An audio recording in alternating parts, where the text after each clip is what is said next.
ka ng term ba nga bunali choy ana so mo tira na ta mo ba kaning mo let's do it ba no so it's become a term of a call for action but at the same time if tanawon ninyo ang title naka-bracket ang usa ka N sa tunga kay apparently in Tausug the word bunal with two N's means the truth.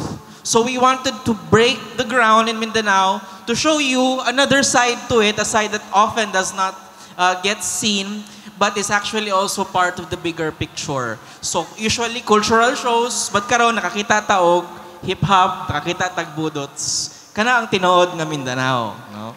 Okay, palakpakan natin. Sir, okay ang answer. So bunal, simple term, bunal, but it has a lot of meaning and has a deeper meaning on what really is in breaking new grounds for Mindanao. Yes, we have another question.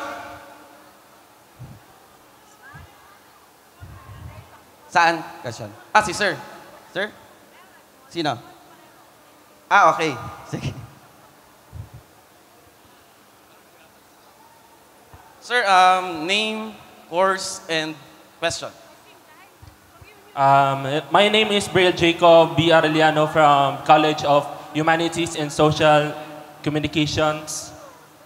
Ang ako question is, how does the Bunal performance or the representation of Mindanao does really signify what kung unsa gyud ang kamatuoran nga sa ato unsa ang kamatuoran sa estado sa pagrepresent sa kultura diri sa Mindanao?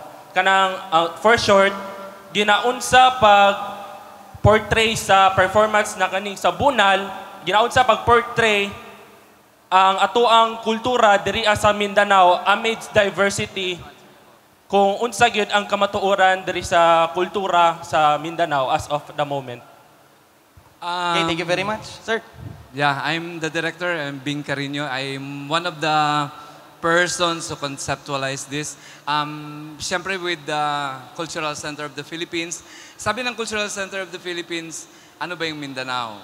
Kasi ang ugnayan ginawa namin last year for 4 years and it went around the country. Yeah, is there another face of Mindanao? Ay ko marami.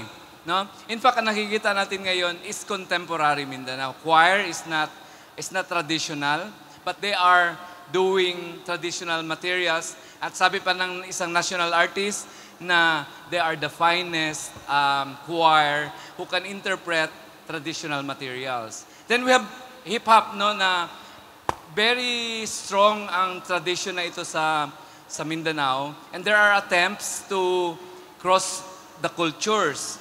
Kaya lang meron tayong difficulty with appropriation.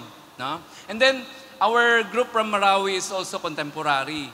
The theater form is based from Bayok, which is traditional, but the way they do it is contemporary. So, ito yung pagtawid ng kultura ng Mindanao sa contemporary times. No? Siyempre, tinabi din namin sila sa tradition because our brothers and sisters from Tawi-Tawi are very strong naman kasi it still persists. No? And then in the beginning, you can see street dancing and that is also contemporary. And these are all things Mindanao. No? Ang hirap kasi, minsan we don't consult, we don't, and I forgot, the film, no? It's also at, a crossover. Kasi hindi naman yan space ng IPs, ang film. And then, dinala nilang kalang material, dinala kalang stories para maano natin. So these are all contemporary Mindanao expressions na dinala natin dito. And hopefully Cultural Center will bring it around the country so that they will also understand that aside from Agong-Agong, the Eagle, the Mountain, no, there are also things contemporary na hindi buki. No? That's why we also elevated the Budots because Budots parang hip-hop version ng Philippines and it originated in this part of the country, especially strong in Davao. No? So I think I answered the questions. Thank you. Okay, thank you very much, sir. Another question? May isa pa? Okay, si ma'am. Ma'am, state your name, course, and question. So, good afternoon, everyone. I am Angeline Esteliora from School of Teachers Education. So, I've just witnessed a beautiful performance, interpretation from this team po. So, my question is, how did you come up with this concept po? How did it started po? Ang ugat ng ugnayan is collaboration. So, ang ginawa lang ng CCP is to identify groups. And then, I talk with the creative team from technicals to the writer and to the directors of the program. Hirap na hirap kami because katag-katag kami. As you can see kanina sa CODA, there are from the north, the south, and pinakamalayo yung Tawi-Tawi na mas malapit pa sila sa Malaysia. No? We only have, and we would like to thank Holy Cross of Davao for helping us mount this program. Kasi 2 months ago, yung first time namin magkita-kita, hinost kami ng inyong school, no? Sa generosity ng inyong school, and siguro sa vision ng inyong arts program. So we are very happy to have the world premiere in this institution, which is also a newcomer in our organization, a collaborative team of universities, LGUs from all over the Philippines na binuo ng Cultural Center under Kaisa sa Sining program. So kung meron kayong mga... Okay, thank you very much. Ugnayan, no? Collaboration of the different Mindanaoans across the island. Another one, last. May last question. Yes, may isang... Sige, wait lang, sir. Sige. Last, sir. Okay. Sino dito? Saan dito? Sige. State your name, course, and question. So, good afternoon, everyone. I am Cesar Jacob Oliano, and I came from the School of Teachers Education. And nakita man dyan ako nga, like, kanang nindot kayong performance, kanang nadyo'y impact sa audience ba? Naay kanang maka-inspire ba nga, i-appreciate ang ato ang own culture good. And I just want to know, like, curious lang kayo ko nga, lisod ang like, kanang sa process sa inyong journey to achieve this perfect performance. Unsay kalisod sa inyong journey ba? Sa inyong pag-create Okay, I think the artist will answer and it will be led by the youngest. From Tawi-Tawi, si Ma'am Sidang, no? A master in... Sige lang, hirap natin, di ba? Hirap siya. Good afternoon to everyone. Assalamualaikum. I'm from Tawi-Tawi, the farthest island in the Philippines. Ang hirap din namin lakbayin itong lugar ninyo. Pero sa pamamagitan ng ating kultura na ipapakita at nagko-collab tayo sa isa't isa, kahit man lang sa pamamagitan ng ating kultura, tayo ay magkaisa. Walang Muslim, walang Christian, panindigan natin magkaisa po tayong lahat.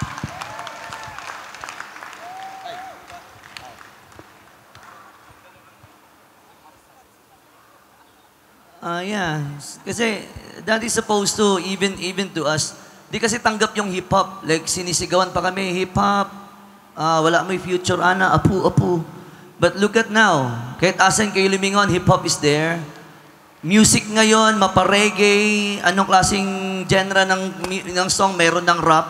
So tanggap na. So sa amin, I've been DJing for 18 years. I've been hip-hop for 23 to 24 years. So I mean, I'm part of this culture. I'm part of this place. So I think why don't I try to collab from the roots? Let's bring it up from the roots. And with this culture like Mindanaoan. And the fact is, dahil naging part ako ng show na to, ang dami kong natutunan sa Mindanao at hiyang-hiya po ako. Kasi I'm so proud na taga Davao ko. I'm so proud na taga Mindanao ko. Pero ang dami ko pa palang dapat matutunan at ang dami ko pang kailangan matutunan. So, I hope may natutunan kayo iba't ibang mga sayaw, style, and arts ng Mindanao. Kasi ako, ang dami kong natutunan at alam ko, I want to learn more. I want to learn more. I want to try more. Yeah. Thank you. Hey, thank you very much. Sir. Siguro wrapping up na lang, no, maganda yung project ng Ugnayan. Kasi I was watching it at the backstage and at the back of the audience. It's beautiful to see the UM Chorale performing alongside the Kambayok. Gandahan nila, no? And then, iba-ibang groups ito sila. Many of them, this is the first time they've met. But they've performed together. They dared to go out of their own repertoires. No? So, hindi sila nakakulong sa kanilang kanya-kanyang ano. So, if nakita nyo si ma'am kanina sa baba, nagbudot siya habang nagasayaw ng igal, my God. No? So, this is the message we want to send with this show na Mindanao isn't a box, it's a playground. And we invite you all to take part in the playing around with that. No? So, let's play. Let's play. Thank you very much, sir. I think we have our very last question. No? It's good to see that there's really a collaboration between the contemporary art and the traditional art. And uniting Mindanao as one. Sige, sir, for the last question, name and course. Okay, so good afternoon, everyone. So I am Raymark Amta from AB Communications. And before I would ask my question, I would like to commend the performers, the director of this, kasi ang galing niyo talaga, like, ang ganda na message and like the performance itself.